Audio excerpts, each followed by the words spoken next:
Have you met All Modern?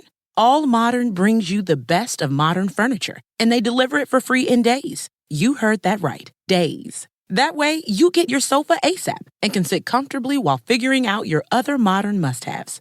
At All Modern, you'll find only the best of modern, from Scandi to mid-century, minimalist to maximalist. Every piece is hand-vetted for quality by our team of experts and designed for real life. That's modern made simple. Shop now at allmodern.com.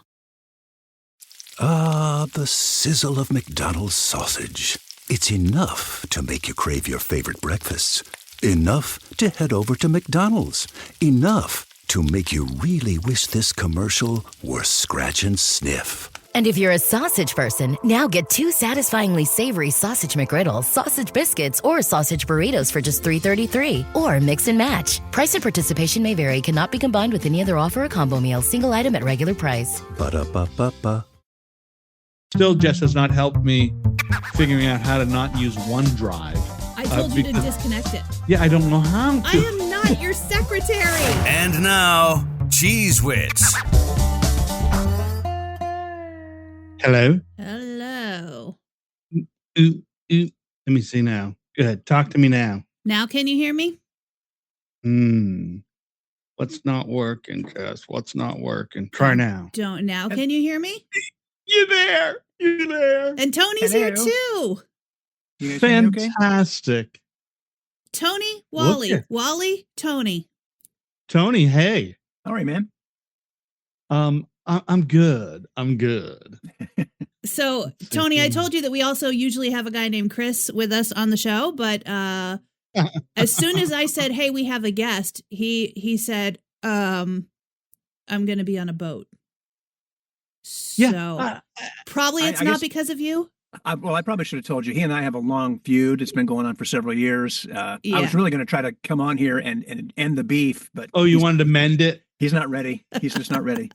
Yeah. So I don't know if you saw Jess. I think he posted today something about being in New Jersey. Well, he's down the shore. Yeah, he's not on a boat. He's a lying sack of shit. He might be on a boat. It's funny hearing. So I hear Tony say that. Check. Do you still say check when you start? Me too. Yeah, every time. Always. Yeah, I still say check, and I think to myself, how ridiculous is it almost to still be saying check, check, check, check. I mean, what else like are you going to say? Getting ready to play like the Palladium or something. Sibilance.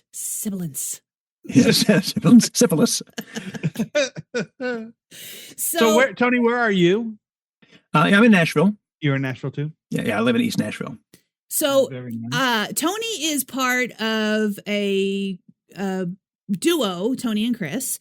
And Tony, I first became aware of you when you guys were in San Diego. Mm-hmm. But you guys have been together for like 30 years. We've been together since 1991. That's crazy. Yeah, how pretty hard crazy. Is that? Honestly, he and I, our career has had its ups and downs, but he and I as a team is not hard at all. No, I don't think I'm sorry. I should probably have said it. I don't think probably two people who get along and who have a good vibe going. How hard is it to go from place to place to place and to have somebody say, we're going to take both of you? Well, we were lucky. That difficult? We didn't move very much in our career, so we didn't have to bounce around. But once we tied each other, we hitched our wagons to each other almost immediately. We were friends first, and then decided, well, we should try to do a show together, and it just clicked so easily for us, and we were so lucky. Believe me, it's a lot of luck because we were working in a tiny little town in Alabama, and got heard through a series of events. I won't bore you with the whole story, but Rusty Walker was involved, and he sent a tape of ours that we didn't even know this was happening out to a guy in San Diego, all unbeknownst. And so when we moved out there, we went to one of the biggest shows in San Diego at that time, which was Jeff and Jer, and said, can you give us advice? We were kids. We didn't know. We never thought we'd get the job, never thought we'd stay. We thought, well, we'll be here for 3 or 4 months. They'll fire us, but we can always say we worked in San Diego. Right. And, we were out there for 15 years, and just we're lucky to be trained by some of the best in the business. Our first 2 program directors out there were just exceptional and really taught us how to kind of get through the waters. So Yeah. And then from that, we moved out to San Diego, then we moved to Nashville, and then we were in Nashville for, I don't know, 8-9 years. You guys were syndicated. Yeah. Yeah. We did syndication for about, I think, 8.5 years. And then at our 25-year mark of our career, we both were kind of bored with syndication. It wasn't what we thought it would be. And it was fine. I mean, we weren't Bobby Bones level. We weren't on 200 radio stations, but we were on 40 or 50 radio stations. It was cool. But I think we missed the connection you get with the community because we had married San Diego so hard and we loved being out there. It was impossible to do that. And so we retired. And that lasted for, I think, 17 days. We're the Brett Favre of radio. Charlie Cook called us and said, hey, I've got this incredible opening at one of our legendary radio stations. Would you guys be interested? And we, of course, had heard of WIBK in Knoxville. And then got there and realized it was the biggest shit show you've ever seen. It was the worst fucking experience of my life. I would love to burn that building to the ground with almost everybody in it. So. Yeah, and I get the feeling your former listeners agree with that because I see their comments on a lot of the stuff you guys post. Well, I mean, we had a lot of people who really liked the show, and I think if they had given us a little more time, I mean, 5 years is a good time, but if they had listened to us, because when they hired us, we were doomed from the beginning because corporate hired us, not the local guys. Yeah. So our first meeting with the GM, he sat there with his arms crossed, just so. And then he's insane. He's an insane, misogynistic, racist piece of shit who makes money for them. So everybody just kind of ignores every employee, survey that talks about what a shitty person he is. They ignored the complaints about his sexism. They ignored the complaints about him saying, I got to get back to my house and check on the Mexicans. They're working on my yard. I mean, just crazy shit. And I mean, so getting out of there was a blessing because we were both mentally and physically. We thought Chris had Parkinson's because he had tremors all the time, but it was just anxiety and nerves. So getting away from that was wonderful. Isn't it insane that a job can affect your physical health that way? Well, yeah, it is. And what's funny is, I mean, we were so happy for so long, it affected me in a positive way during that. I mean, I was going through a really bad marriage, but I was still really happy with my life. I had great kids. I lived in a great city. I loved my job. I mean, it was all great. But man, you take one of those and start messing with it, and everything just goes south. Yeah, yeah. This is a conversation we've had a few times. How hard it is on relationships to be in this business. Mm-hmm. How absolutely fucking torturous it can be to be in. To even when you have a good partner, when not like when you get hooked up like Jess got hooked up with an asshole, but when you have a decent a partner who's a good mom and or a good dad or is a good parent and is a good partner in his sport, but even then it's fucking hard to keep it together, especially if you're in a situation where you move around a lot. Yeah. So I moved around quite a bit. But, 30, I don't know, my wife and I have 30 some years in. So it's fucking hard. It's just so fucking hard, no matter how supportive your partner is, because the toll on you as a human being it transfers, right? It doesn't, it doesn't always translate, but it absolutely fucking transfers. Yeah. So Tony, I don't know, Tony, if you listened to any of the episodes of the show ahead of time to know what the shit show you were getting into by joining us today, but I honestly I have not had a chance to do that. That's all right. I don't listen either. Well, no, I don't listen to really anything. I stay so busy with this digital stuff that we're doing that we're not getting any. I mean, we're making no money on, but I still love doing it. My wife's not crazy about that, but. I just don't have time to really do anything else. Yeah, so. No. But I was just going to say, for background, Wally and I first worked together 30 years ago when I was just a baby, fresh out of college. Yep. Well, still in college, actually, when we first started working together. Yes. And then I graduated and he hired me at another station.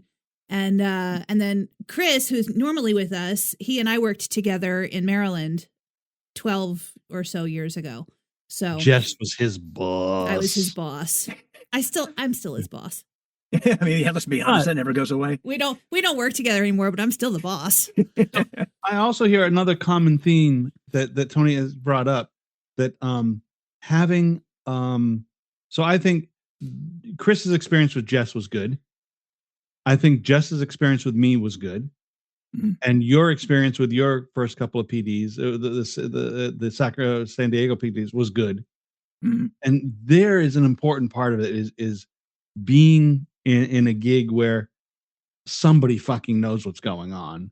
Yeah. And so that you don't turn around and fucking, had your first gig been Knoxville or wherever it was, it had been that Tennessee gig, you would have not stayed in radio at all. Well, we both had been in radio for a few years working separately. We knew of each other, but had never really met. And it's funny, the first PD we had together, because we met, I worked at a country station. I had been there. My first paying radio job was at this country station. It was at the time WHMA in Anniston, Alabama. 100,000 watt blowtorch of country, covering all that area. And I left to work at a rock station because it was a brand new station. They were starting it up, and the PD called and said, "Hey, I thought you might be interested in this. It's a little more dough than you're making now. It's closer to home." And I said, "Yeah, it sounds great." Because my oldest was just born at that time. Took the job, and it's it's kismet. That's where Chris ended up getting the gig there. We met and became friends. So the PD we had there was a great guy. And then when we decided to do the morning show together, it was Chris's libido that got us the job, really, because it was a Saturday and I had gotten off the air. He was coming on the air, and he said, "Hey, the pool place across the road, they're doing some promotion. There's your old radio station's at there, but there's a couple of girls over there in that hot tub, and I want you to go over there and get me their number." I said, "Dude, I'm not a pimp, and I'm not going over there to get you the number. So shut the fuck up and leave me alone." He's like, "Dude, you please." I said, "All right, fine." So I go over there, never talked to the girls because I talked to the guy who was the PD who I knew. And he said, "Man, we're looking for a morning show." I said, "Oh, that's funny because we're trying to be a morning show."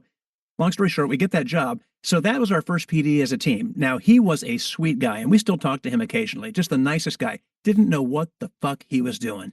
Right? He just was, our first day, we didn't have a clock. We didn't have any information. Like, we didn't know when does the fucking news go on? I don't know anything about this gig, man. You haven't given us any information, and you're saying, "There you go, get on the air." But we were young and dumb, and you know the rest. And yes, I do. We got in there and just did our thing. We basically tried to be Mark and Brian because they were kind of our heroes at that time, because we grew up listening to them when they were in Birmingham before Los Angeles. So we were good because we had a good experience, even though it was a lot of roaming around in the dark with our hands out trying to figure out what was happening. It allowed us to kind of form the kind of show we wanted to do. And he was great because he was a pushover. So like we said, "Well, where's our office?" He goes, "Well, you don't have an office." And we were like, "Well, what about," because it was a tiny little hallway, and there was a music director had an office on one side. He had a corner office, the studio, which was not much bigger than this little booth I'm in. And then this other room that was the jock lounge. And we said, "Well, what about that?" He goes, "Well, that's the jock lounge." I said, "Well, you have an office. She has an office. There's us. That's 3 of the 4 people that are on the radio station. So why do we need a fucking jock lounge? Just let us have the office." He goes, we just need to keep that open. We're like, "Okay." So the weekend came. We went up there. We cleaned out the jock lounge, took all the shit out, put all of our stuff in it, made it our office without permission. And he came in Monday and he didn't say a word. That's how big of a pussy this guy was. He saw it. He saw us in there and basically went, "Oh, hey, how you guys doing?" We're like, "We're good." And that was how we got our office. So yeah, but he let you guys develop, right? He did. He let us get away with that, and so it was a good experience for sure. Yeah. I was thinking of that the shit show job you talked about. Had that been your first gig, oh man, that would have been the end of it. Yeah, I mean, who would you get such a bad taste in your mouth at that point? It's like, God, is it all this bad? I don't know, Wally. My second gig was with Norma. Yeah, I know, but I'm still here. but she was terrible. But we were surrounded with fucking talent. That's true. Now we had a staff full of fucking talented bitches. The thing that made me think to invite Tony on the show was because I saw, Tony, you and Chris posted a video about a bad PD in an email that you read. Yeah. Was that at IVK? Or can you say? No, that was Sandy. That was the latter part of our San Diego years were not awesome. So we were at KSON in San Diego for 10 years. Great station. We killed it. We were just having a great time. And we had actually... Who's the parent there? Who was the parent company there? Well, it was Jefferson Pilot. And then at the time that we left, it was Lincoln Financial. So this is before Odyssey took over. Lincoln Financial. Yeah. Well, and that was really a problem because we in principle had a letter to re-sign for 5 more years, so it was going to put us there for 15 years. I mean, we just didn't want to leave. We loved it. And the president basically of the insurance company came back and said, "Hey, why are we paying these guys this amount of money?" They were like, "Because they're worth it. I mean, they're number one. They're killing it." She goes, "Well, we don't pay anybody in the company that money in radio." And they're like, "Well, we've already made the deal." And she goes, "Well, I'm canceling this deal." So she reneged on the deal. And she said, "You can re-sign him for a year at the same price," which we know what that means. Yeah. And so we had to go across the street. So our agent called the GM over there. This was at the time Clear Channel, and said, "Hey, would you be interested in having Tony and Chris?" And he was like, "Man, I'd love to have those guys, but they'll never leave KSON." And he's like, "Funny story." So this happened when we left for our Christmas vacation. We always took 2 weeks at the end of the year. We had basically the day of our last show, which we always had a big Christmas party on the air. We invited a couple of our buddies in, and they helped us clean out our office. So we took all of our stuff out there. We walked out of the building after that show knowing we weren't coming back. So we left. And when we came back on the air in January after our vacation, it was to a brand new radio station designed around us. No one had ever beaten KSON because they were such a legend. And our agent put a thing in our contract called the Beat KSON bonus. He says, if these guys beat KSON in the first year, 25.54, and it was a ridiculous amount of money that we would get. And we did it in the first 6 months because we knew all their secrets. It wasn't that we were great, but we knew everything they were going to do. We knew how they were going to play it. And we just played the little guys, the underdog. Hey, we're just trying to make a living, all that bullshit. And it worked out great. So as it started there, the guy said, "We got this PD. He's young, but, try him and let us know what you think." And we're like, okay. And we could see right away this guy was not a good person and really not very good as a PD. But before we had a chance to get him the boot, the GM, who really believed in us and country, got fired. I think he was fucking one of the girls in the sales conference room or something, and it was not okay. Is that frowned upon? So when they brought in a new GM, he didn't have anything invested in us. He didn't care about us. And so he and that PD, that's when that whole thing got together for them trying to get rid of us. Now you got to tell that story because I know Wally doesn't know what I'm talking about, and okay, neither does anybody else listening. First 2 years, great. We had a 5-year contract. We were making a lot of money, having a good time. Things were going great. Then that GM left, new GM came in, and things started slowly becoming difficult. So now they don't want to do the things we want to do. Now they're taking away some of our support. We get to the point where it gets bad enough that they give us this letter where we have to sign off on all this ridiculous shit. Traffic has to run at exactly a quarter after, exactly a quarter till. If you miss the window by more than 60 seconds, that's a strike. Like crazy shit, because we had basically a no break. It's an unbreakable contract. They were going to have to pay us no matter what we did. So they were trying to find a way to get us for cause. And we asked our agents, so they're not even letting us do a show anymore. We don't get to interview anybody. We don't get to run promos. Like, they are doing everything they can to drive us in the ground. And behind the scenes, we found out that PD had said, "I want to make sure that we ruin them. I don't want them to go anywhere else and be able to be successful." I mean, he was just a piece of shit. And, I don't want to name names, Mike O'Brien, but that's who it was. And oh, hi, Chris. Yeah. So it's a Chris thing. Anyway, they're doing all this planning. So we come in to do our show one morning, and I bring up the computer, and his email, he's accidentally left his email up because he did afternoons. And I was like, okay, well, let's see what's going on. This, how do you get information? You got to fucking break the law sometimes. Oh, yeah.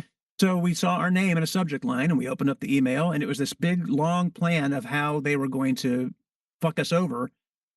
So we're going to tell the guys that this is what we want them to do, but in writing, we'll have them sign this thing. This is what we want them to do. And I'll just tell them to ignore this crazy, deceitful plan to get us to break their rules. So they would have in writing that they're telling you to ignore that they want you to do it this way, even though that's in writing. Yeah. And then telling for instance, in writing, we have to play 12 songs an hour, but off to the side, he'll say, you can play 10 or 8 if you do the content. Right. But in writing, they'll have this and go, well, you broke this.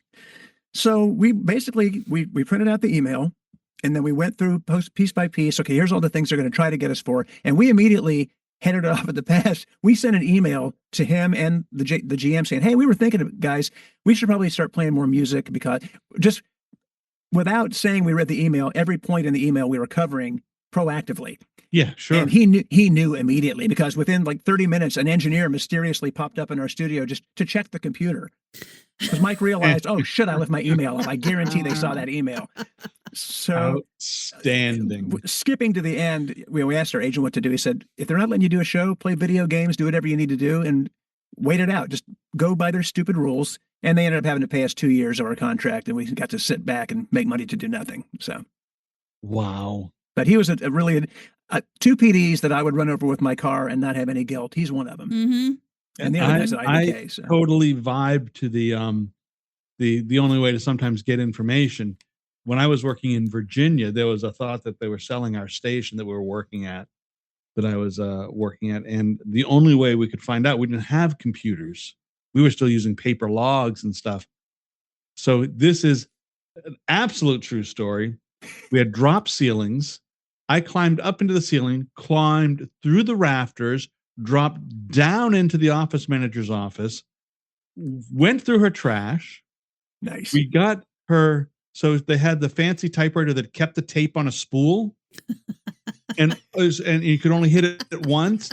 And we got the spools and just pulled the tape out and read off the tape what was going on, and found out they were in fact looking to sell, and we were going to get fucked and yada yada yada. And that's awesome.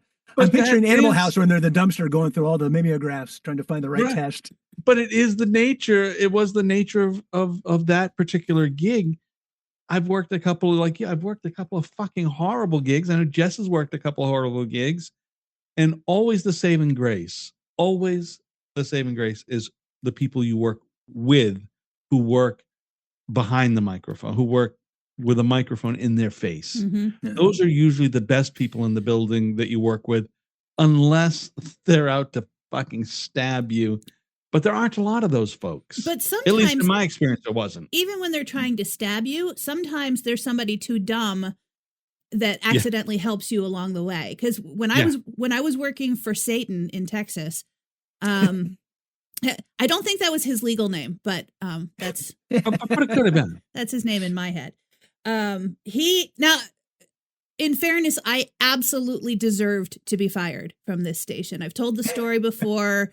Because this man was verbally abusive to me literally every single day that I worked there.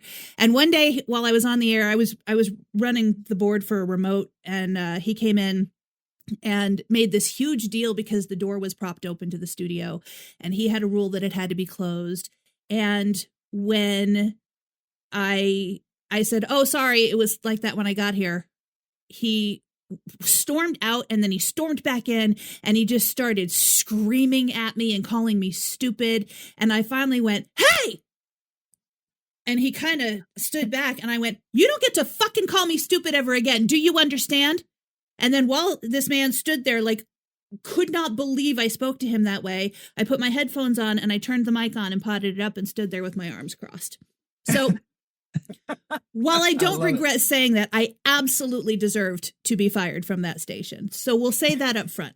But I had one of those too. Yeah. Go ahead. When it actually came to firing me, I don't remember what the reason was that they gave me. It wasn't that. It could have been, if they had just done that, done deal. But they fired me for some stupid bullshit, and then they tried to keep me from getting unemployment benefits. And so there was a whole hearing about whether or not I could get the benefits. And the PD, so the GM was Satan, and his wife was the office manager. And then there was the PD, who was the nicest man you would ever meet in your life, but dumb as a rock. And also was part of this trying to keep me from getting unemployment benefits. So he was nice up until that moment. But anyway, we're in this hearing, and there's a letter that he had typed out. This letter, I think this letter was actually what ended up getting me fired. He typed out this letter to me. I typed a letter back to him that didn't say fuck you, but it basically was like, fuck you, this is bullshit. I think I probably said this is bullshit because I have a vague recollection of the hearing officer saying, "You shouldn't really use that kind of language in a professional setting." And I was like, "You are absolutely right, sir." But there was something that Bobby, the PD, said during the hearing that he had added to the letter. And I was like, wait, my version of the letter didn't say that.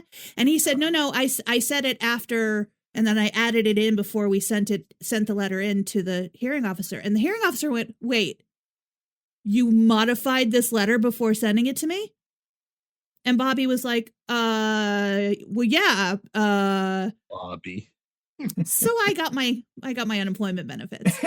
Yeah, a grown man should not be called Bobby. Bobby, he's the one I've talked about before, where he would pop the board down into Q, the microphone pot down into Q, and he would have a really deep voice, and he would talk into the microphone like this while you were talking to him, so he could hear himself through the Q speakers. Jesus Christ! Yeah. Poor Bobby. Poor Bobby. Yeah, I was fired in a similar way in front of Jess, where I told the owner that her son was a worthless piece of shit who was in fairness, he was using her piece money to snort coke all day, and none, all of that is true. And he was living in one of the radio stations. Yeah. And one of the radio stations she owned, which she got in her divorce settlement, he lived in the radio station, which was a converted bank vault. It was, and he lived there, and this fucker lived in the building, and I don't think he ever started the station on time. In the about 2 years that I was there, never once did he go on the air at 6 a.m. And it was a automated station, and all he had to do was get him go click, and then every once in a while talk. No, fucking dumbass piece of shit. And I was subsequently fired within about, I don't know, 90 seconds of my little rant, because we were sitting at a station much like you.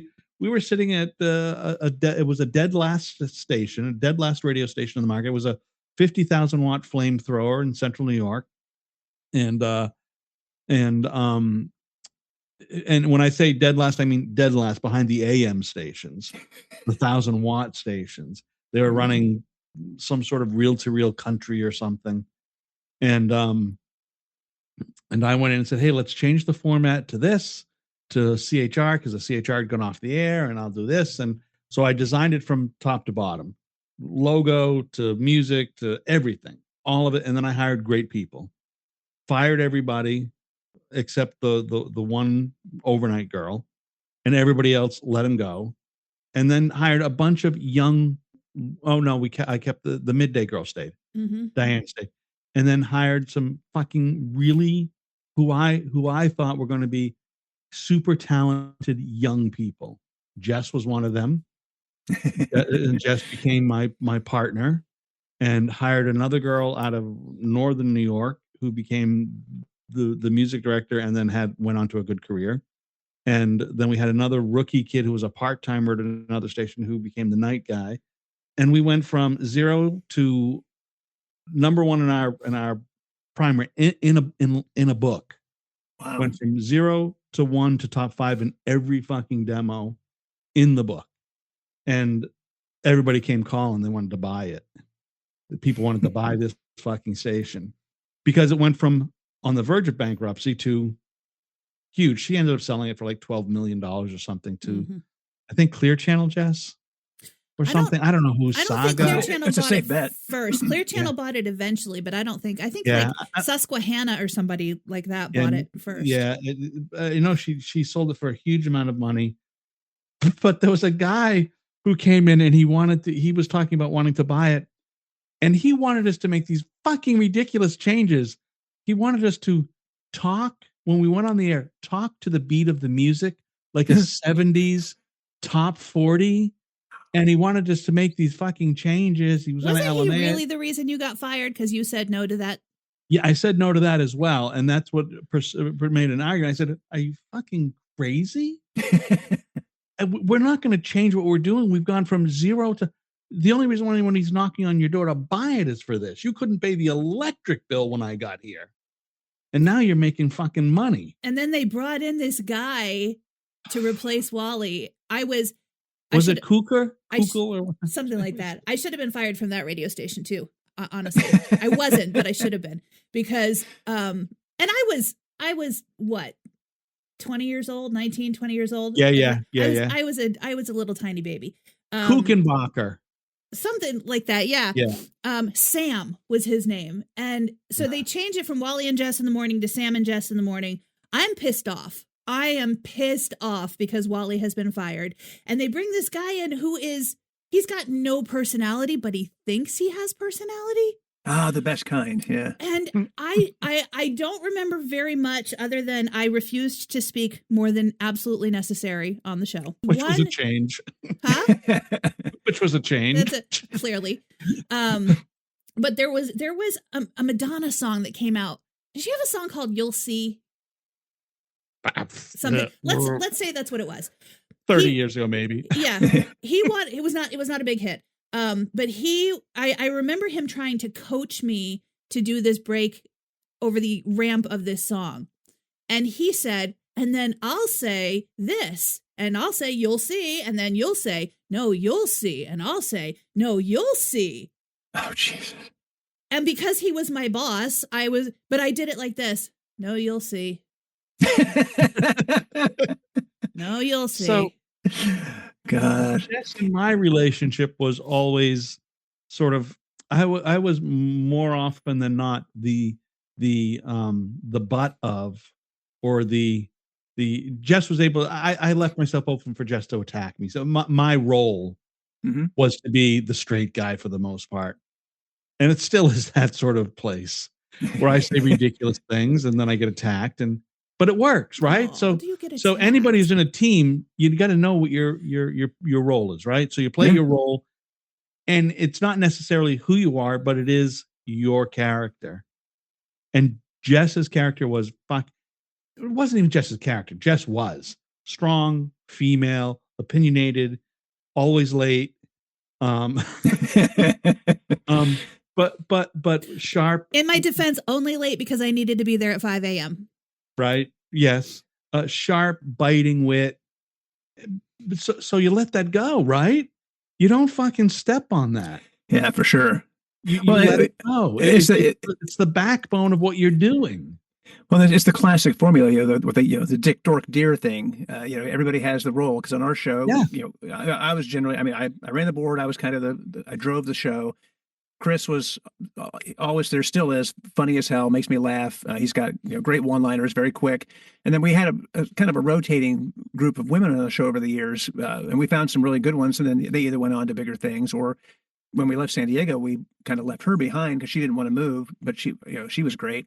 But yeah, I think it's funny when people who are just casual radio listeners, if they knew the work that went into developing the characters on the show, if you're doing it right, and finding out who you are, Chris and I had never done that. We just naturally fell into that situation. We kind of had that chemistry.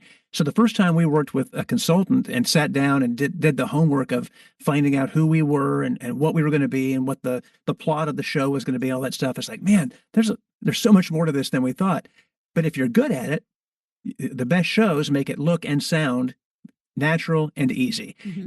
I've not once in our career have Chris and I had to sit down and go, now I'll say this and then you say that. Oh, right. The thought process of hearing you have to go through that, it just makes me want to shoot somebody, because you shouldn't have to. It's not about not having a plan, because we always had a roadmap. Hey, we're going to do this, and we know that this is the out.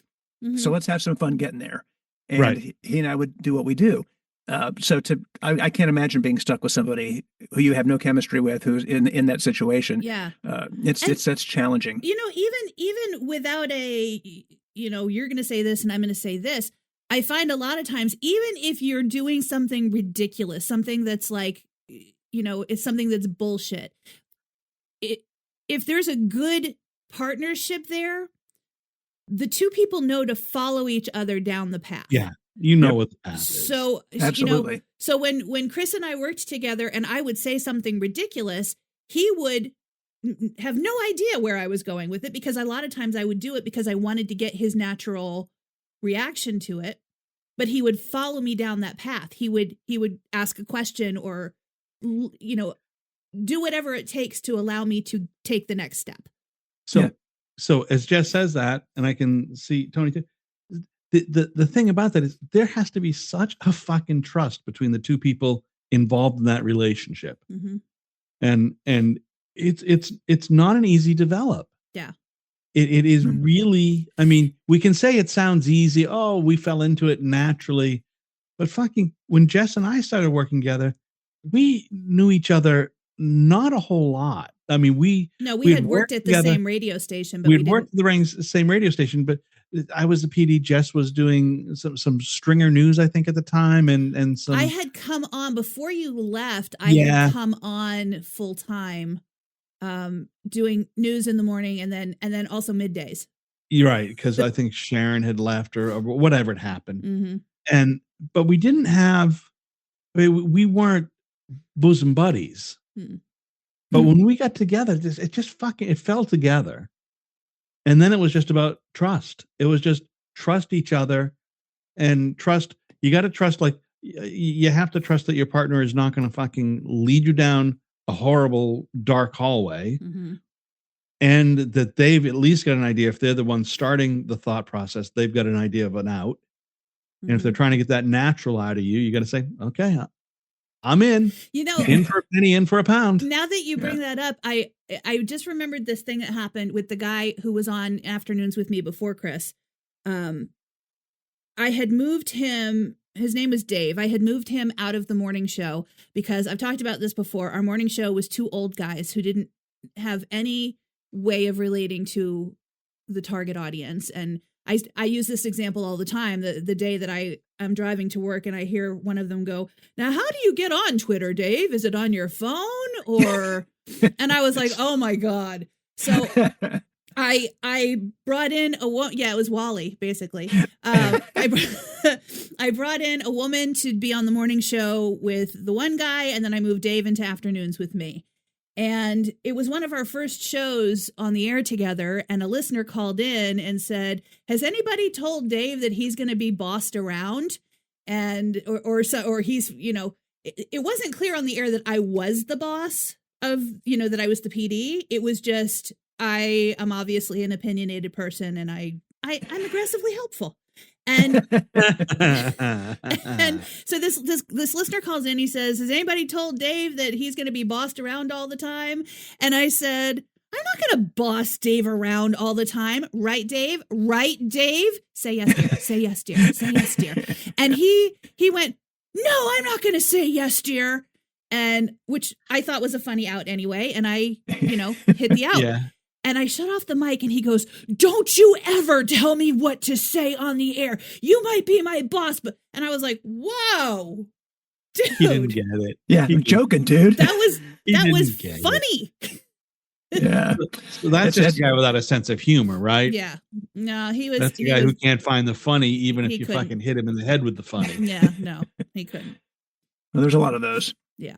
Yeah, but it is exactly what we're talking about, and I don't think what you said. I don't think people understand how much fucking work goes into it. Mm-hmm. How much work goes into making it sound like there's no work gone into it. Right. That's exactly it. Yeah. It's super hard because when Jess and I would get off the air, we would prep after we got off the air for the next day. Because when you got it in the morning, if something changed, you might add or change it within, 15 minutes before you fucking crack the mic. You might be saying, "Oh, hey, look at this shit we wanted to talk about yesterday that we read," or back when there was newspapers and there was actually community shit going on and you were aware of shit and it wasn't just fucking Facebook innuendo and bullshit about, "Hey, somebody lost a dog on Parker Street." When there was actual shit going on and you could turn on a morning newscast or a nighttime newscast and be real news that you could grab onto, or real community events, or there was shit going on outside the community. We talked about last week, Tony, we said that radio, and your experience may be different, but at least my experience was and is at this point, I shit a lot on current terrestrial radio and how it's run. And I shit on quite a bit. And we have a balloon fest and it's not going to happen, blah, blah. They said, here's the change. Here's what's happened in radio. You used to use radio to guarantee you got a crowd. Now radio only shows up when there's guaranteed to be a crowd. And that's the difference. And I mean, in a nutshell, that's sort of my perception of the difference in radio is when you wanted shit to happen, you partnered with a radio station, said, we're going to do a run, we're going to do a walk, we're going to do a fucking balloon festival, we're going to have a this or that, or whatever the fuck it is. We're having a supper, we're having a dinner, we're raising money. You partnered with one or two or three, or have as many radio stations as you could to make it successful. And radio would bring a crowd to you. And now radio only shows up when there's guaranteed to be a crowd at an event that's been there forever. Well, and it's challenging too, because, we've talked about this. We were actually talking about this with Lon Helton, and we said, man, radio is just dying. And he said, no, radio is killing itself.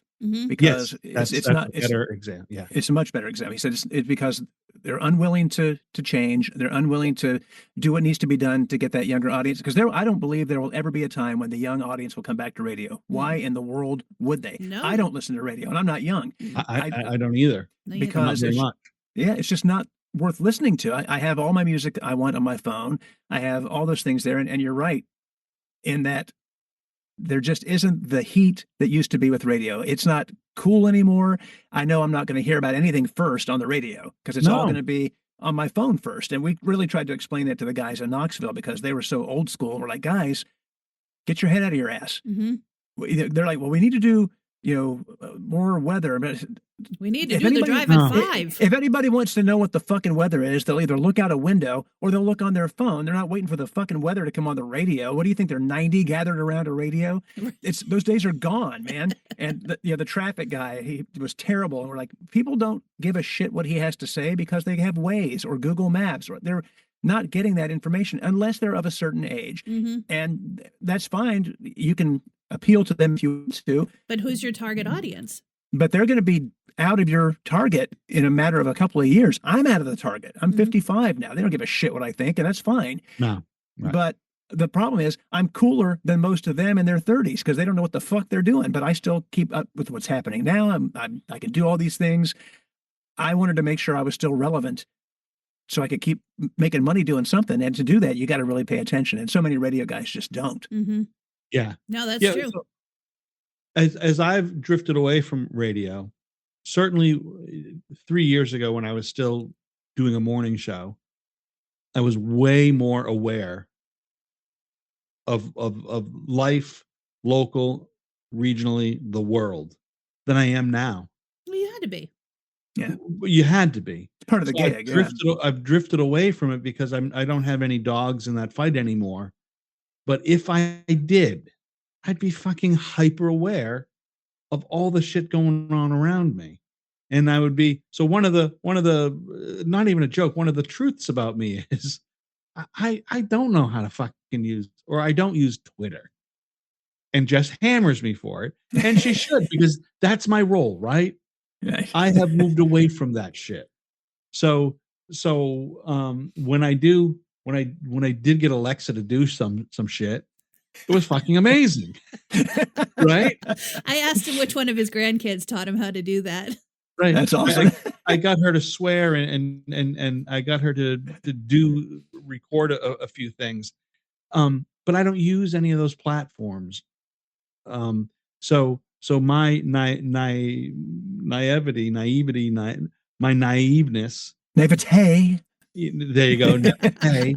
My inability to use any of those or even understand or wrap my head around them is good fodder for what we do here. I believe I actually told Tony when I was inviting him to join us that we do this on Facebook Messenger because it is the least complicated thing we could get Wally to participate on.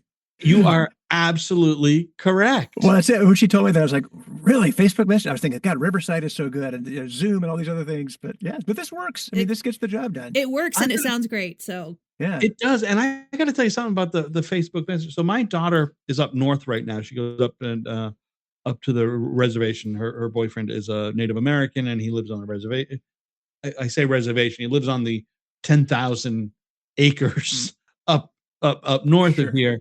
and I don't want it to make it sound like it's there's a bunch of powwows going on.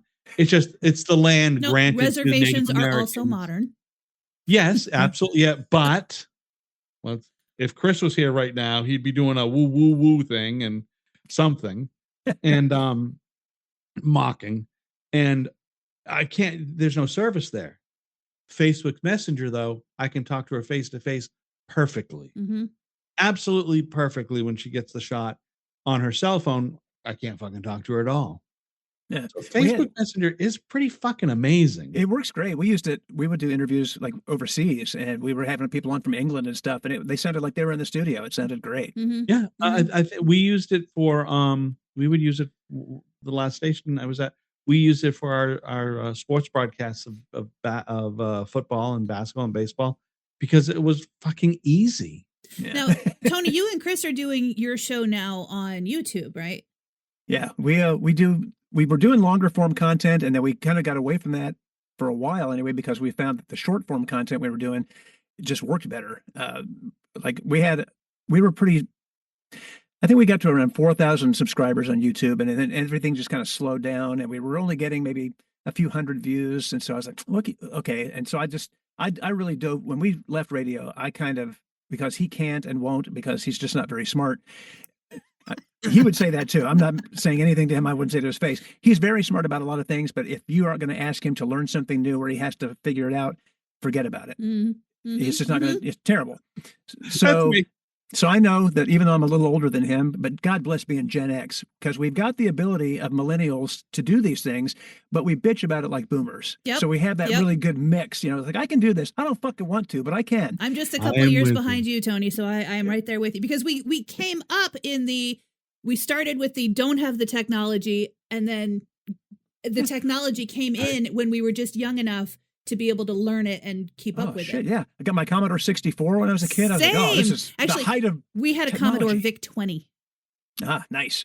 So anyway, so we're doing the content, but then I started doing these musical minute things and some other short form content.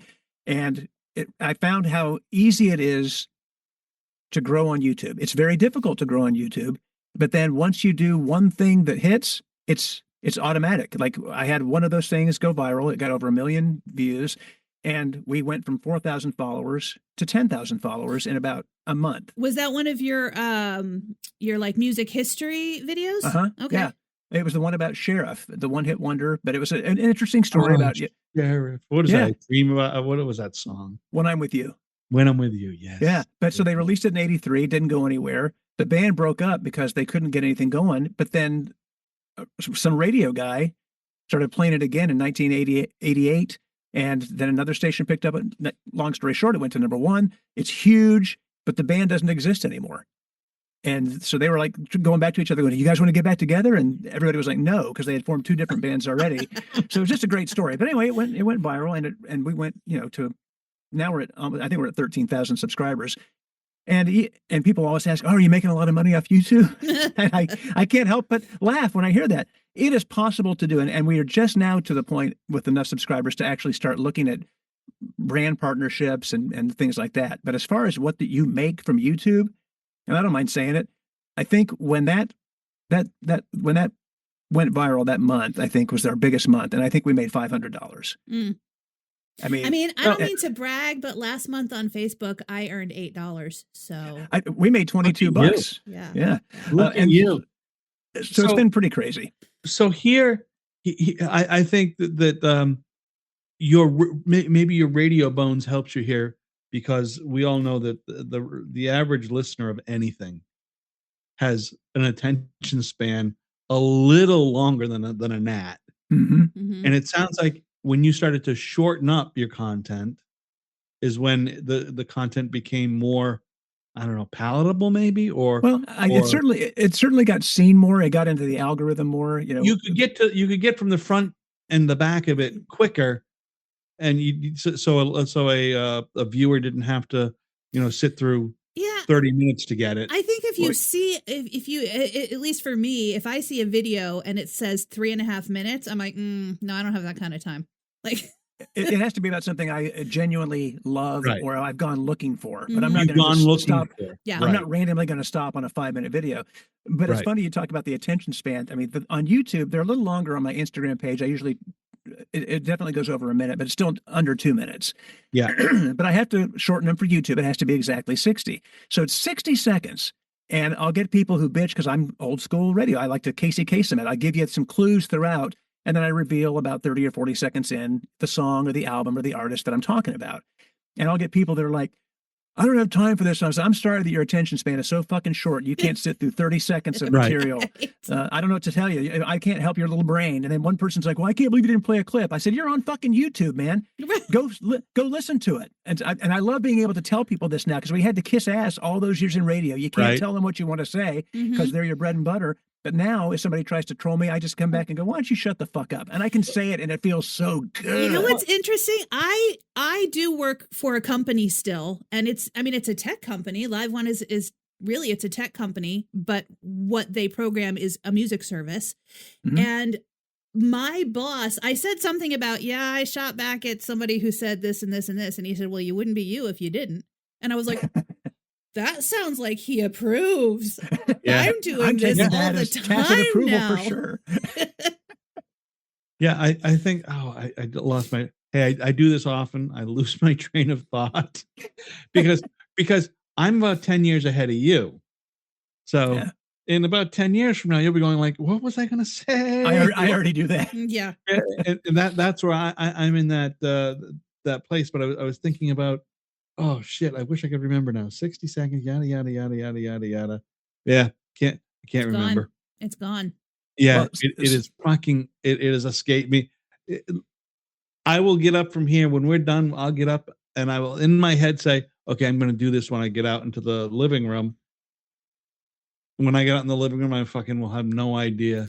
And I have that's to put reminders in my exactly- phone for everything. Yeah, I was gonna say, I Wally. wish I could Wait, say remember that to again. do Say that. that again, Tony. I have to put reminders in my phone for everything. Wally. Yeah, Jess is. Do you know how? I will tell you, Tony. It took Jess about 4 months, maybe 5 months, to teach me just how to use the text note in my phone because I could not. And then I had to talk to her because I didn't know how to. I didn't know. I just kept using it fucking wrong. The "Hey Google, do this for me," set my appointments, and then at some point they did an update, and you had to go in and reset it. And when I was setting I'd say, "Hey Google, blah blah blah," and it would go like, "Your appointment has been set." And then an update came where it didn't talk to me anymore to say your appointment. So I'm saying, "Hey Google, set the fuck." Hey Google, set this, and I'd get 8 reminders of the same fucking thing because it didn't talk to me anymore, but it was still setting all those motherfucking reminders. So I'd be there in my car, or I'd be somewhere in an office or somewhere sitting in an office and go bing, bing, bing, bing. I'm like, what the fuck? I got it. And it took just a long time, a frustrating long time. Because I think I didn't help you fix that. I tried to help you fix that. Yes, you tried to. And I called then Jess. 2 weeks later, he comes back and he's like, I figured out what it was. I turned the volume down. Yeah. Oh, yeah. Well, Wow. I didn't know. Wait. Okay. Well, he's going into defense mode now. shut Okay, up. hold on a second. Well, I had no idea that, so when we set volumes on shit, right? You set the volume. Boom. In our day. Every little feature has, you got to set the volume of this and set the volume of that and set the volume of this. What the fuck? I've got the volume because my hearing is fairly bad because of what you have on your head there. Mhm. Those fucking headphones, right? I have mine here, but don't wear them. Because I cannot fucking hear very well. So I have the volume, I just max it out. Boom, maxed out. Little did I know on the new update, you got to go in and you got to make this volume up there too, because there's no volume for it. It took me forever to figure it out. And Jess Jess has not helped me figuring out how to not use OneDrive. I told you to disconnect it. Yeah, I don't know how to. I am not your secretary. I don't know how to do. So this OneDrive, You what I'm have saving. 2 grandchildren. Yeah. I mean, surely they must be good for something. They both could tell you how to do that. Well, I think they're both out there right now. I can see one from here. She's on her phone right now doing some gaming I bet app, she's no not doubt. connected to OneDrive.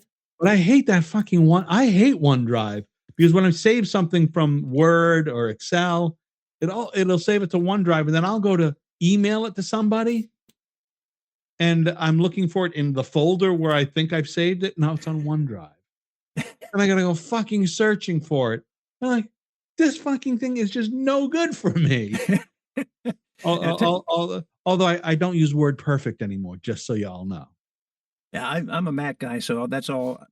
I don't use He doesn't any of even those know what things, OneDrive really. is. I know what it is, but I don't use it. But the tech thing is crazy. When we left radio and we knew we were going to be doing the YouTube stuff, I mean, that was a huge learning curve. Suddenly, I've been a radio person, but I'm having to learn how to use these cameras. I had to teach myself how to learn use Final Cut Pro, video editing, and all this stuff. It was a crazy steep curve, but I'm so happy that I did because it's second nature. It's really easy. I edited a bunch of podcasts for a small record label. Chris and I did the podcast, and I edited them for them and put all that together. And it's like, I love it, and I've learned so much. And so I figure as long as I can keep doing that, as long as my brain keeps working, then I'll do it because I considered at one point when I was so I have a marketing company, but it's pretty much dwindled down to very little now. I don't do it very much anymore.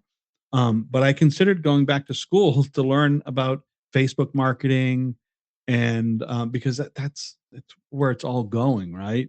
Yeah. And I considered it, and I said, "Fuck that! I'm 60. I've got 10 good years left. I have no gumption. I don't care. I don't care to go. I don't care to go do it. If I were 50, I'd do it. Now I'd that is learn something how that to do it. I have wanted to learn how to do better is marketing, because not only do I have, my day job, but I'm also narrating audiobooks, some of which I depend on people to actually buy the books in order for me to make any money.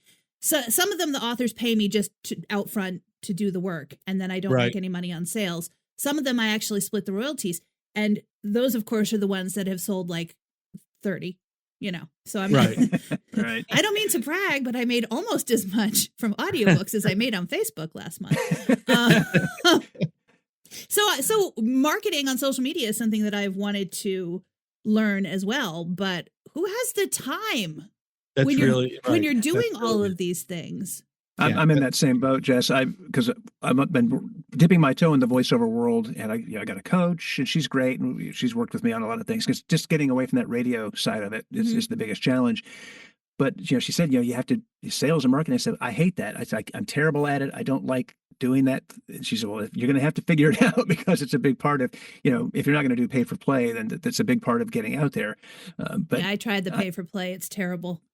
Yeah, I mean, I've gotten a couple low-paying things there. Yeah, but there's so many opportunities. Great, but you're competing.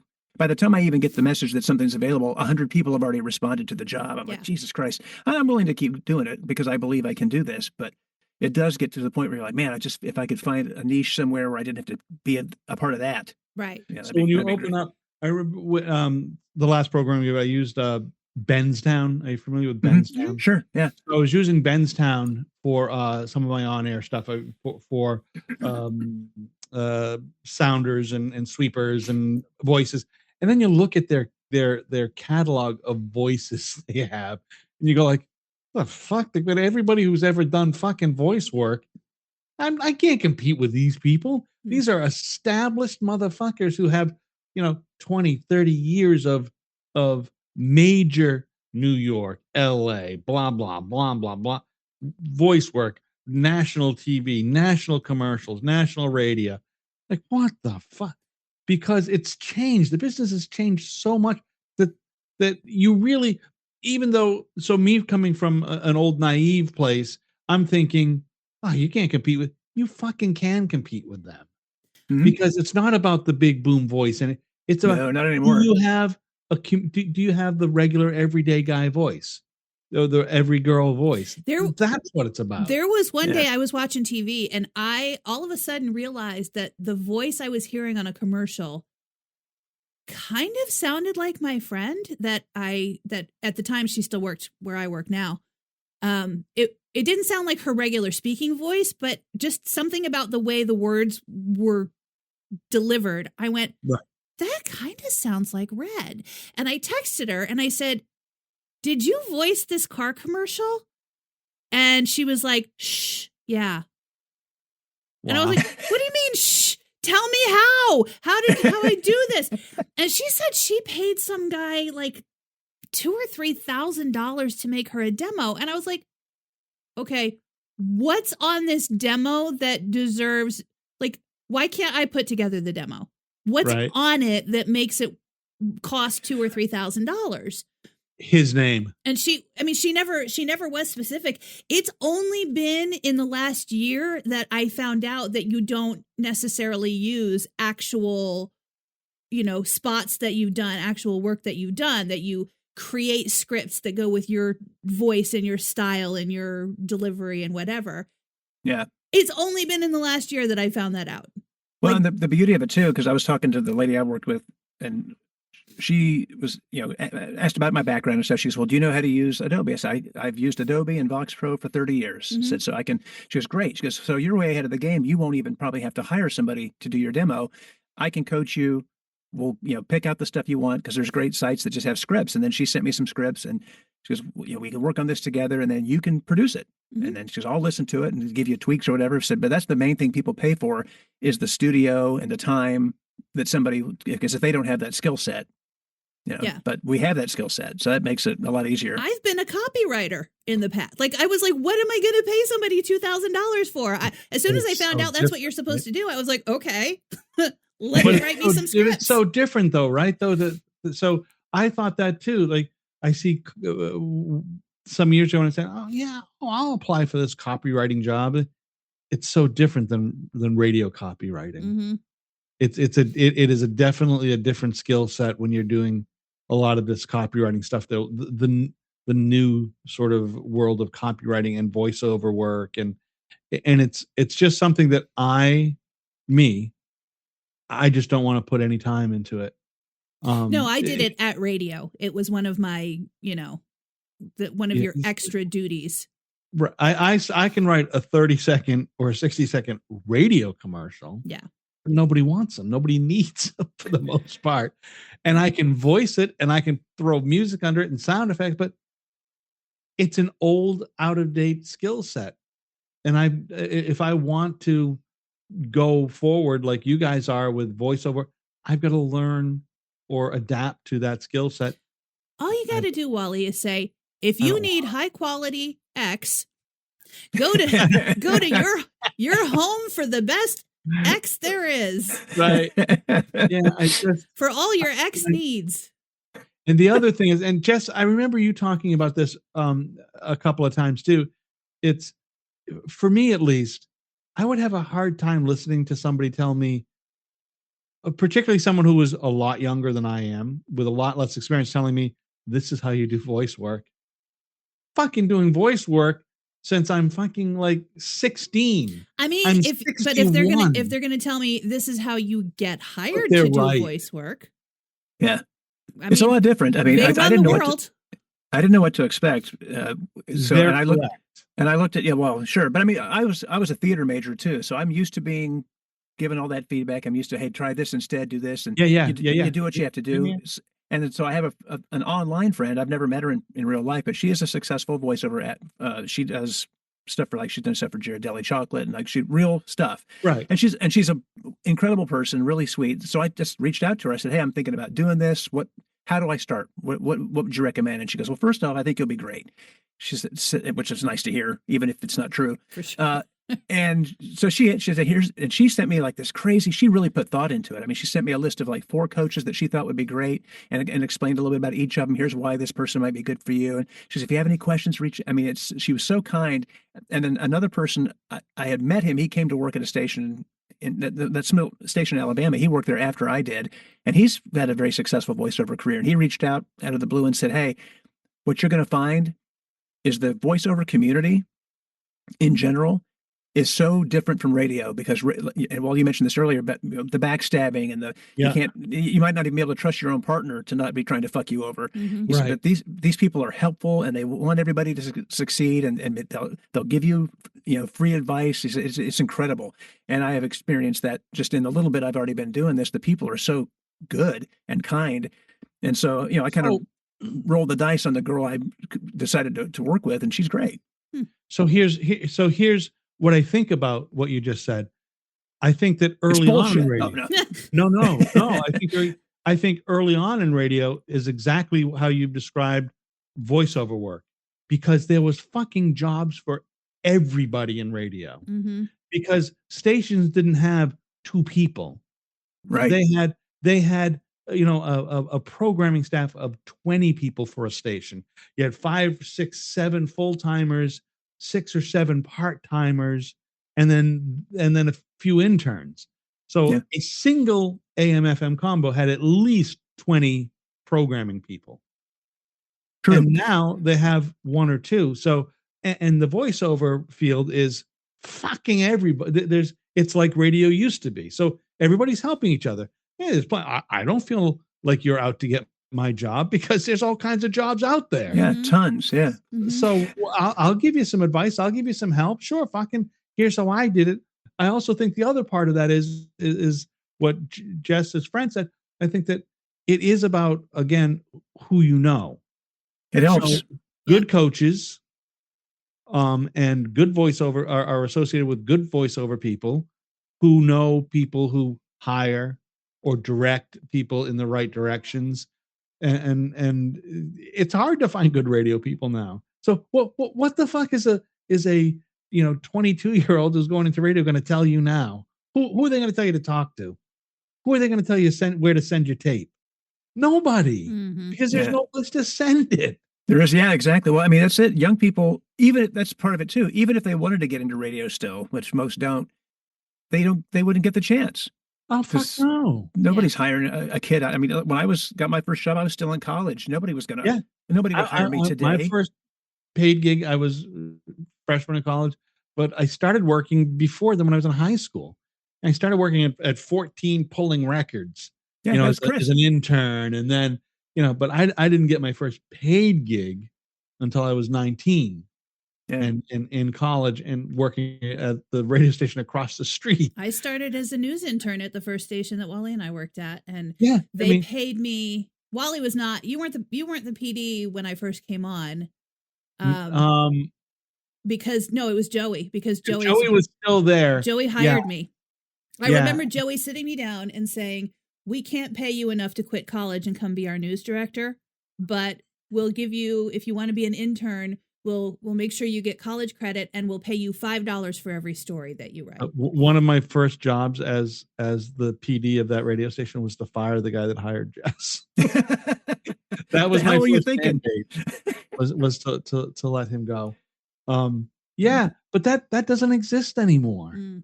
It just doesn't. Even if you guys tie into, I know Chris does. Jess, I don't know if you do. And Tony, I know you. But if you tune into like the small market radio stuff on Facebook or any of the radio sites on Facebook, you see it all the fucking time. Hey guys, I'm looking for 2 people to do this remotely, and it's unpaid. No, I see it on Shitty Radio Jock on Instagram where they're making fun of those. What the? You want to know why your station sounds like shit and you'll never get new people or you'll never be relevant? This is why. Mm-hmm. Yeah, seriously. This is exactly why. Did I tell you that my coworker sent me a listing for a job on LinkedIn that said this position? It was like an internet radio job, and it said this position pays in stock. Well, hang on. Let me call up my mortgage company and see if they accept your stock for payment every month. Will you accept the potential stock futures? I just bought $30 worth of gas. How many shares of my stock will pay for that? Right? Yeah. Buying stock in a radio company. Let's see. There's Cumulus. Oh, fantastic, right? Or whatever their new name is. iHeart. Yeah, that's worth a lot of money. I don't even know. Are they even worth $1 a share right now? I think they were worth like maybe $3. Yeah, it's worth nothing. Mm. Yeah. It's just worth nothing. It's I think that's why anyways, I think that's why the voiceover stuff, I think that's why your experience is there, is because it's fucking jobs for everybody. However, a guy like me, I hear Donald Sutherland doing a spot and say, oh fuck yeah. Who's gonna get that? Me or Donald Sutherland? Well, I was really disappointed. I don't remember exactly when it started, but I was really bummed out when like all the Disney movies started hiring big time actors. Yeah. Mhm. Because I was like, man, I feel bad for these really super talented voice actors who are getting those jobs who now don't get those jobs. Yeah. Right. Because actors realized, ooh, I can get paid a shit ton of money. I don't even have to get on camera. Mhm. Great. Yeah, And I was guys like it Tim bummed me Allen, out. Robin Yeah. Williams. Yeah, Tom Hanks, all those guys. Tom And Hanks, they're- yeah, I all know those that guys. they're great. I mean, most of them are really Oh, good, yeah, and I for sure. get it because acting is acting, no matter how you do it. But I just feel bad because there's a ton of talented people who suddenly went, fuck. Yeah. Because they knew they weren't going to get those gigs anymore. Mhm. I will do that. It becomes like a name that tune. I will do that voice for 3 cents per line. Right?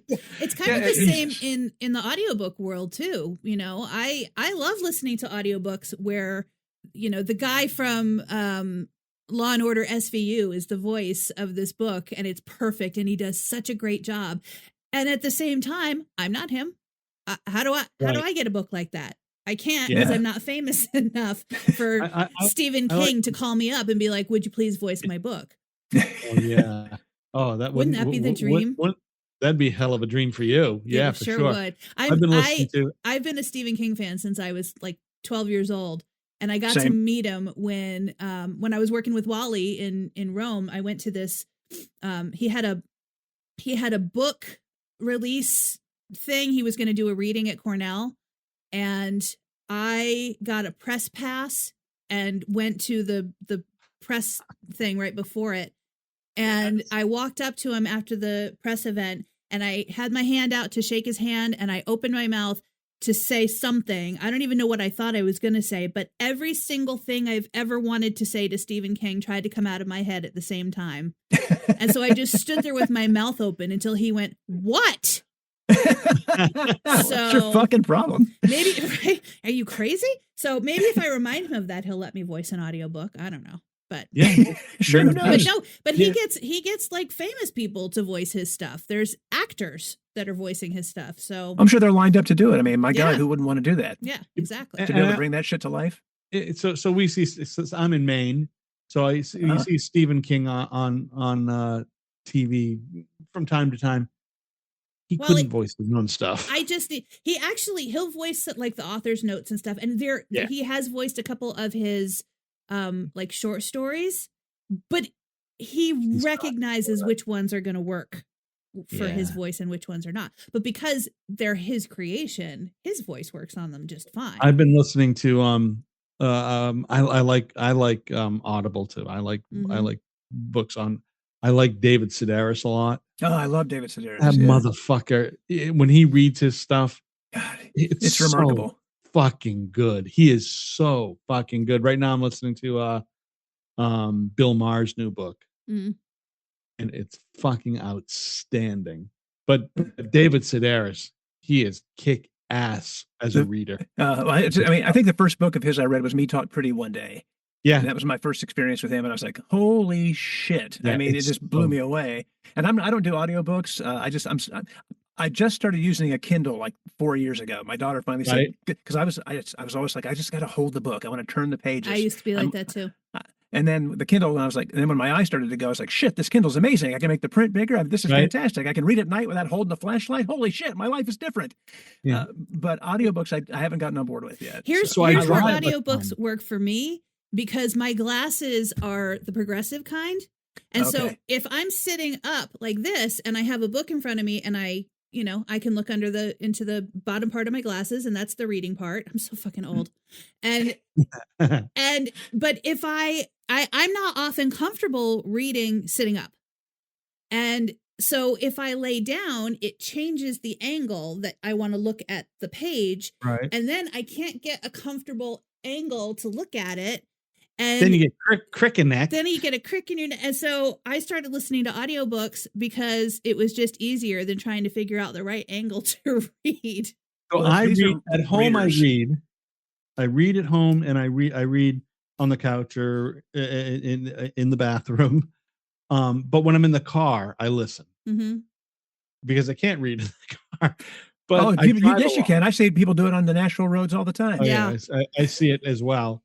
But it's fucking just I love listening because because what we've all just said, we don't listen to the radio. Mm-hmm.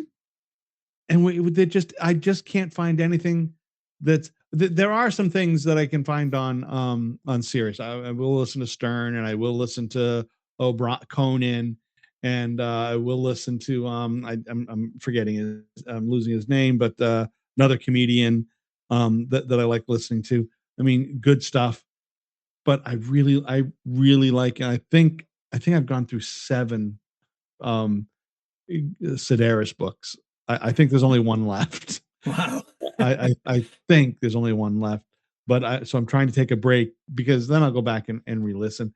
And and the other thing I've started listening to is I've gone back and started listening to like fucking old classics, Steinbeck and stuff I read when I was young, or Steinbeck or Edgar Allan Poe, and let's listen to the Black Death again. Let's do a fucking the Raven.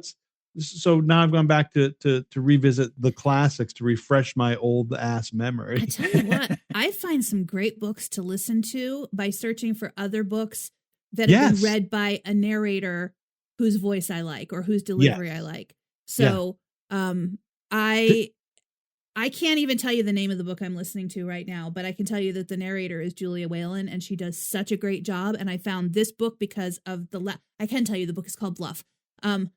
But I found her because she was one of many voices on a different book that I listened to. And then I was like, I like her. Let me see what else she's done. And now I'm on my second book that's just narrated by her. I find such good books that way. Yeah, that's how I find stuff too, because I'll listen to like a book of short stories, and it'll be various voices, and then you hear one, you're like, oh, that's a fucking good voice. That's a good read. So to be completely honest, a lot of the fucking shit that's read sucks. Yeah. It's I will say terrible. even some of the narrators I like, some of them say some words so wrong, or at least wrong to my ear. Maybe it's a regional thing. Like Julia Whalen says garage. She doesn't say garage. She says garage. And the last book, that word came up a lot. And every time it came up, I was like, garage. Say it right. Garage. It's a garage. There are a lot of and sometimes when some of the books that I'm listening to are short stories I know, or poetry I know. And when I hear them read, I go like, oh, that's so fucking wrong. That stanza is so fucking, you're reading in the wrong phrasing. And it makes you say, and then that makes me think, maybe I could do this. Right? You would. And then I say, nah, it's more work than I want to do. You know what? It is more work. It's a ton of work. Audiobook narration is more work than any of the shit we've done combined. Well, but here's the difference, because of how Jess. long it takes to get it right. When you read, Jess, you're editing, you're the producer, the editor, the reader. When David Sedaris does it, he's not doing read any of that by, stuff. Produced by, edited by, marketed by. Right. There's 6 people involved in it. That's my dream, is to get to the point where I don't have to be the one doing all the stuff. But right now, sit in the room and read it. Yeah, right now I'm still trying to figure out how to make my mouth stop clicking. What clicks? Your jaw? tongue. Your tongue clicks. Oh, On certain letters, I've had the same thing. Usually, for me, it's coming off of something with double L at the end. Yeah, I don't know why that is. For me, it can also be if it's the followed by L. A word starts with L, the love, the like, the something like that. It'll click. And you've never heard it so loud until you hear it with yourself in a booth in your headphones. Had never it's like, oh my God. realized it was no even noise behind it either. thing until I started doing audiobooks where you're not allowed to gate or do, there has to be some sort of natural room tone in there. And all of a sudden, that is the only thing I hear. But now I also hear it when I'm listening to I hear it on TV. I hear it on so much. It's hyper aware. yeah. I know that there's some stuff. So like you, I did theater, and so I have an eye for certain things, and I've posted listen. I did some when I was out. When I lived in LA, when I lived in California, I did a lot of extra work, Mm-hmm. and you work around. So for a while, for several years after I was done with my theater stuff, my community theater and LA and extra work and shit, I could edit while watching shows and go, oh, that's a bad edit. Oh, that's a bit, right? Mhm. You can Yeah. start seeing shit, and it takes a while. So Jess, you'll never lose that. No. You're going to hear all that. You're going to hear a hiss. You're going to hear a something. But you're now gonna hear shit. I also hear it in my day job, and I hear it even when there's a music bed. Like I have to go back and edit the pops out, even though I know I am literally the only human who's going to notice that it's there. Yes. I cannot leave it in there. Even when it's covered up by a music bed, you can still hear it, and I have to go back and get rid of it. And I've been doing this job for how long that I've never noticed that. Yeah, but I think it's part of the professional and the perfection that's in, Mm-hmm. and you've I agree. incorporated into your. You don't end up doing this for 30 years, 35, whatever years, because you suck and because you don't notice this shit. Yeah. You do it as a weekend gig for a couple of years while you're fucking part-timing it because you work also. You can't make enough money waiting tables while you're in college. Mm-hmm. So you get a part-time gig somewhere and I'll come in and run a board and I'll read the weather once an hour. But if you're in it 30 years, if it's your career, it's fucking there. That you'll never shake it. And it's just like when you listen to the radio. So I hate listening to the radio because I listen to go, oh, does that suck? Mm-hmm. Oh, yeah. yeah. I air check. Oh, is that I air fucking check bad? every jock I hear. Oh, me too. And I'm going like, shut up, Mm-hmm. shut the fuck, end it, shut up. And I just can't. I'm amazed when we came back to Nashville last summer. So listen to the radio, just flipping around to see if there's anything I liked. And there's a couple of stations that I don't mind listening to, but it's like I was blown away by the fact that nobody really seems to hire. I mean, there are no morning shows. I mean, in Nashville, there's the Mix the has last one was Woody and Jim, and I think they're gone now, aren't they? I thought those guys were afternoon guys. I thought that was an afternoon show. They were. Are they morning? They were the morning on the river, I think. Oh, okay. Yeah. So I don't know, but I mean, everything I've heard, like the 9 channel, whatever it is, 93.3 classic hits.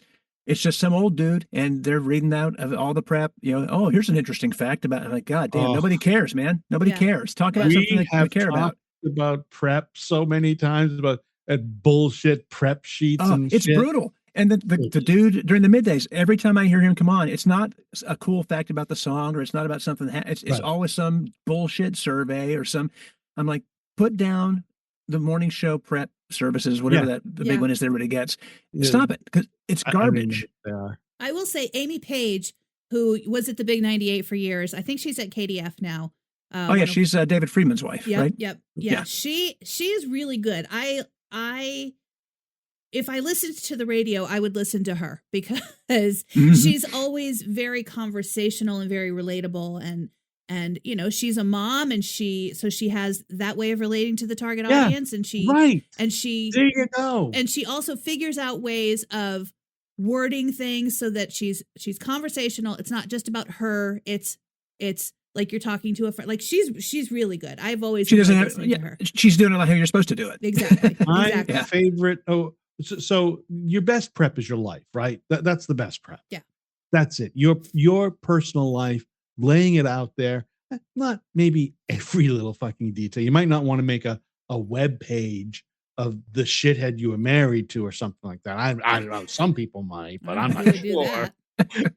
but it is the best prep you have is your life, without a doubt. Nobody can duplicate that. My go-to, my favorite sort of sideboard menu was Chase's book of annual events. I don't know if you guys know that. I remember that book. That fucking book at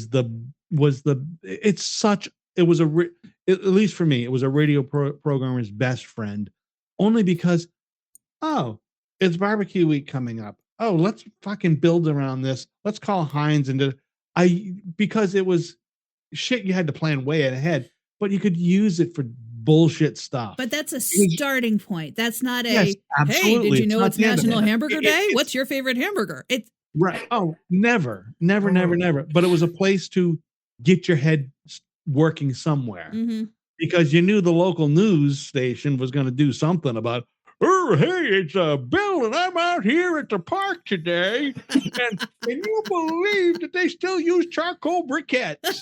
It's I love the fact that Jimmy Kimmel is a radio guy, because he makes fun of that whole world, because when he makes the montages of people using the same copy, so, and doing the same stupid puns, and he'll just string them all together like 50 television stations across the country. It's like, God, guys. But it's true. And I listened to his what's his name, the Man Show. What's his partner? Who was his partner? Adam Carolla. Adam Carolla. I listened to Carolla on his podcast on occasion as well.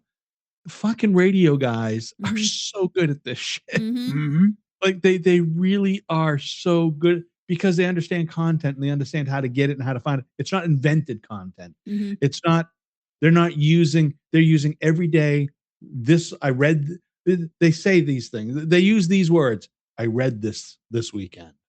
They say that shit. I saw this. I read this. I lived this. I experienced this. This is what happened to me. That's where it starts, right? For all of those motherfuckers, it's the same thing. Yeah. I read, I saw, I experienced, I lived, I saw. It's where the whole bit begins, and they take it to wherever they fucking take it. That's not done anymore. It's done like exactly what you just said. It's some fucking lame ass prep sheet. And the complete sheet. That was the one I was thinking about. The complete sheet. Yes. Everybody uses it, and it's supposed to be this exclusive thing, but they've opened it up to where now, like when we were in Knoxville, at least 4 to 5 shows were using this stuff. And I'm like, guys, you can't just do it and read it verbatim. You can't use the same stuff, because 42% of men say this. Yeah. Just and then you awful. turn the dial. 42% of men say this. Michael J., who's on the air in DC or Baltimore, or maybe both, puts that stuff on his Facebook. Tune in for the answer at 410. 42% of men say this. Stop doing that in a major market. Yeah. So that's I think that's either you've been socially promoted to your position. You've been promoted because you have good hair, it's and people who and think you kiss a lot of ass. If it's not broke, you don't fix create. it. It's people who think if it's not broke, you don't fix it. If they're it's always worked for them, there's no reason for them to change. That's why it's broken now. And then they can be lazy about it. That's what they think. So there's no effort in growing your skills, because you've always done it this way. You guys have all worked in business long enough. So radio has, instead of fucking working on the product, right? The music and the talent. And it's really the talent and then the music. And that's the product. Instead of doing that, radio has fucking always been searching for the next revenue stream. Oh, let's do a print publication. Oh, let's fucking build our website. Oh, let's do some content on air. Oh, let's stream live from the studio. It doesn't matter. If you fucking suck and it's a piece of shit show with talentless people and you're streaming it, who cares? Yeah. It's still not viable. Get talented people, quality people that have real brains and real thoughts, and will make mistakes and will fuck up, but will give you, at the end of the day, beautiful content. Well, you go back to the early 90s when Chris and I went to San Diego, and that first PD we had, Mike Shepard was his name, and he was just incredible. But we've been there for maybe a year, and we're like, hey, when are when do we get a TV commercial, or when are we going to get a billboard? And he said, you'll get it. He says, but when you're ready. He says, because the worst thing we could do is advertise a product that isn't ready to be consumed. Smart. He says, you guys aren't ready yet. He said, I want to make sure that we put your best foot forward, that when people see a billboard or a commercial and they tune in to see what you're about, that they hear everything you're capable of. Yeah. Right. And it was genius. And I look back at that and go, man, he was so right, because if he had done a commercial at that point, people would turn in and going, what the fuck is this abortion? I don't want to hear these guys ever again. Yeah. But he gave you us only time. get that one shot. Yeah. So it was, but nobody thinks like that anymore. They don't care about that. They don't cultivate that. No, they don't do commercials or billboards anymore. So yeah. Broadcasting companies have tried to, they've tried to monetize not the people. They've decided that in order to make revenue, they're going to cut overhead. And the news is that's not making revenue. Mm-hmm. That's cutting overhead. Mm-hmm. Yeah. That's a fucking big difference. The only way to increase revenue is to sell more advertising. The only way to sell more advertising is to have a fucking better product. Amen to that. That's it. That's the only fucking way to do it. But the last story I will tell you real quick about that train of thought is when Jess and I worked together in New York, in Utica, when I went in to take over the station, basically they gave me the station to build, to change the format, get rid of everybody, bring in a whole new staff. And the first thing I did with the salespeople, I said, we're doubling the rate. And they all fucking went, what? We'll lose half our advertisers. I said, that's fucking great. Because if you lose half your advertisers, we'll be making the same amount of money with less fucking noise on the air. You'll be doing less work. The product will be better because we won't be overtaxed. And we'll even be able to fucking raise that rate, and we'll increase our share of selling, and we'll start making money. And that's exactly, of course, what happened. Yeah. When you double the rate and you lose half, it's the same money. Right. Nothing changes. But then you can grow your audience because there's less clutter on the air, which means then you can raise the rates again. Yeah. And so we were running, Jess and I will tell you that Jess and I ran a morning show that if we played 4 songs an hour, we were doing that was probably an average hour. Mm-hmm. And it wasn't because we had all kinds of commercials. It's because we had content. Mm-hmm. Yeah.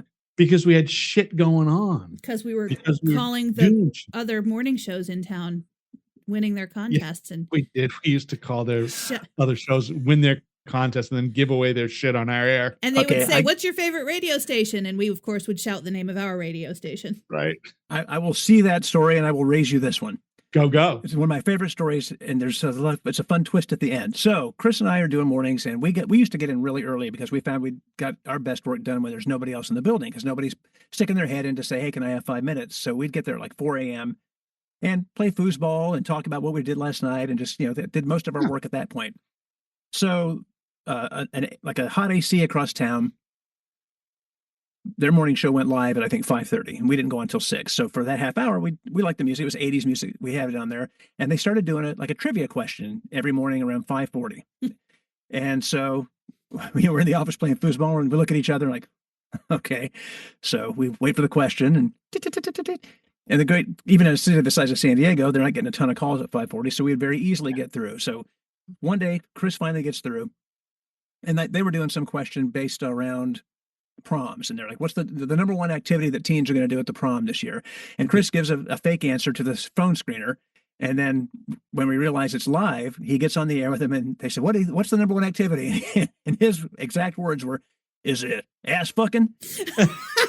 And no delay, it's on the air. And to the female's credit, she says, no, that was actually number 3 on the list. And I was like, okay, that's pretty funny. Good for her. She was sharp. So the dude froze. So we're dying. We're like, this is amazing. So that became our daily thing, is to get through. And I think we got through 3 days in a row. And Chris said ass fucking on their airwaves 3 days in a row. And then in our mind, we're playing it out like, how do you think their meetings are going? Because the first day it happens, I go, we're going to start doing the question. We're going to take calls during the commercial break. We're going to record it. We're not going to take any chances. No, he's keeping it live. So they started. They must have gone to their phone screener and said, "We got to get girls. Don't put any guys through, because this guy's okay." So we had Chris's wife at the time. We had her wake up. So we need you to wake up, and we'll give you the answer. And she had this cute little high voice, and she gave him the fake answer, and she got on the air, and we're both just sitting there like this. And she said, what's the answer? And you hear this voice, and, is it ass fucking? And you can hear us in the background going, yes! We're just screaming and yelling. So finally, I love it. They quit doing the contest. Okay. Not long after that, we leave a KSON, as I mentioned earlier, to go across the street. The frequency of the radio station is the station that those guys were on, that they've now turned country. So now we're on the frequency where we've said those words over and over. Our PD is the guy we did it to, Mike O'Brien, the guy we hated so much. And I think we worked with him for maybe a year, and we were in a meeting one day just swapping stories. And he goes, "Oh, you'll never top this, man." And he's telling us a story about this guy who got through on the air saying ass fuckers all the time. And Chris said, "Did he sound anything like this?" And he said it. And the guy went, "Oh, I can't believe you did that." So we revealed it was us. And then one more little twist, the female who had the great comeback, I think that was number 3, ended up being our sidekick on the show and was fantastic. That's great. It all came together. So that's that radio right there you're talking about. That's not going to happen again. No. I think you could be fired for putting a call on the air live, regardless of what happens. Oh, seriously? With no delay? What are you doing? Jess and I used to go on live, and the station eventually had to change their rules of winning because we were winning their prizes and then giving them away in the same morning. We'd give away their prize. We'd say, "You got to go over to this radio, the other station, to pick up your prize." And then we'd call into their birthday club too and give, first name or last name Hunt, first name Mike. Sure.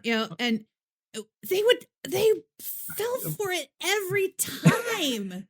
They did every time. But I think here's a interesting twist on that whole thing. That station, or the guy who owned that station, I think Jess, we found, now owns the station Jess and I used to work at. Yeah. Many years ago. Yeah. That's amazing. 30 years ago, or whatever. You guys, but they were called Wow 105, and two of my favorite things. We had a liner that said, "We've listened to the competition, and wow, they suck." I know it's fucking corny, but fucking our listeners loved it. But also, this was 1991. Right. Yeah. Right. It's also a different time, and that was about as mouthy as you could get on the air in 1991. I do remember there being a liner saying our hits were so big we had to put red lights on them so planes wouldn't hit them. And Jess used to get all kinds of collect calls from the prison. Oh yeah, sure. Yes. That happened at every radio station I've ever worked at. All kinds every of single calls. One. Every single one. It can happen to guys too. Another quick story I'll share from San Diego. We got our first piece of fan mail, like an actual letter that somebody had written, and it was very complimentary. I listen to you guys every day. I think you're great. Blah blah blah. Long story short, we flipped it over, and it starts getting sexual. And then the last line is, "I'm a married man, but I just love sleeping with men. And if either of you is interested in a blowjob, I'd be happy." And Chris's face, because he was, I think, 22 at the time, because he's all jacked up. "Hey, it's getting sexual in here." And then he read that line, and his jaw dropped. Like, wow, our first piece of fan mail where somebody wants to sleep with us, it's a dude. Damn it. Wow. How good. We used to get the calls that would say, "This is a collect call from whatever the prison was, Cayuga County Prison." And all the people would always say was, "Can you play?" And that was it, because they could not say their name. They would just say, Can you play Jody Watley? And that was all you hear, because then it would hang up. They could only get like the name of the song, the artist. I would make those into sweepers. I would get jail mail that was always very polite and complimentary, and almost always included some sort of artwork. Somebody would draw a picture of a horse or what they thought I looked like or whatever. And then they would always ask me for an autographed 8x10. And I was like, I just don't think I want to be that active a participant in your spank bank. You don't want somebody looking you up at the end of the day. No, "Hey, I'm getting out on Thursday and I got your picture. I'll be looking for you." Yeah, exactly. You guys, we got to wrap this up. And I'm bummed, because I feel like this conversation could go on for hours and hours and hours and hours. You put a bunch of radio people in a room together, there's going to be stories. Exactly. And Tony, there are so many more things that I just got off of your YouTube that I want to ask questions about. So I hope you're not scared away and you want to come back and do this again sometime. No, I'd love to. No, this is super mild. And I just want to say, Jess, this plays into what we had a conversation a couple of months ago about having people on with us who work in the business or who have stories. Tony, we initially said that we needed to talk about radio less because it's so inside business, and we thought, we're probably the only ones who are interested in it. And then we started hearing more and more from people who don't work in radio who, at least 5 of the 7 listeners this podcast said, we like when you talk about the radio stuff. It's really interesting to hear what's going on behind the scenes. Well, that we just started doing the radio stories that you saw that got me on here. And Chris and I sat down and just in a day of brainstorming, I think we wrote down 100 little stories that we could do as snippets and shorts. And some of them are super inside, and a lot of people would just be like, I don't really understand this, but I like you guys, so I'll listen. Right. And then we've got, when you're in the business as long as we've been in there, we've got a ton of great stories about celebrity encounters. And so we've been sharing those mixed in with other stuff. And top of my list for the next time you're on the show, we're going to talk about Sugarland. It just hit me that there are more details to that story that I would love to talk about. Actually. Okay. It just hit me that I was thinking when you were talking about, you shortened up your YouTube and talking about Sheriff, what came to my head right away was the real Don Steele. And that those little, I worked at a station where we used to run that 60-second real Don Steele, whatever that was called. The Music Minute? The Music Minute or whatever it was called. But that's what it reminded me of. And I don't know if that was any sort of the thing you used or was in your head, but it reminds me of that. Not the Don Steele. I tell you what I get every day in my comments is people, I get Casey Kasem vibes because I think that nostalgia of hearing somebody talk about backstories of songs or where things, the tidbits, people really love that. The real Don Steele would be an inside thing for me because he used to produce that 60-second this date in history or Time Capsule, I think it was called. I think it was his voice. It was called Time Capsule. And it was like 60 seconds. It'll give you a date. This happened, and here was the fucking song. And people would have to guess, and they'd win a prize or some bullshit. But that's what it reminded me. I've had a ball doing it. It's been, it took my Instagram from 2,000 followers to I think I'm up over 11,000 now. So people are into it. They love music. Want to talk to you again. I definitely hope you come back. History videos. If you see that on my Instagram coming up, Tony, just mind your business. I'm trying to. I'm not stealing your ideas. I'm just trying to grow my followers. nice chatting with you. I hope we do this again. No, it was great. I really appreciate you guys letting me be here. Please come back. As a matter of fact, I think it'll be even better when Chris is actually here, and it just adds another element to the radio stories. 100%. All right, he's got stories. All right, you guys have a good rest of the day. All right, thanks, guys. Bye.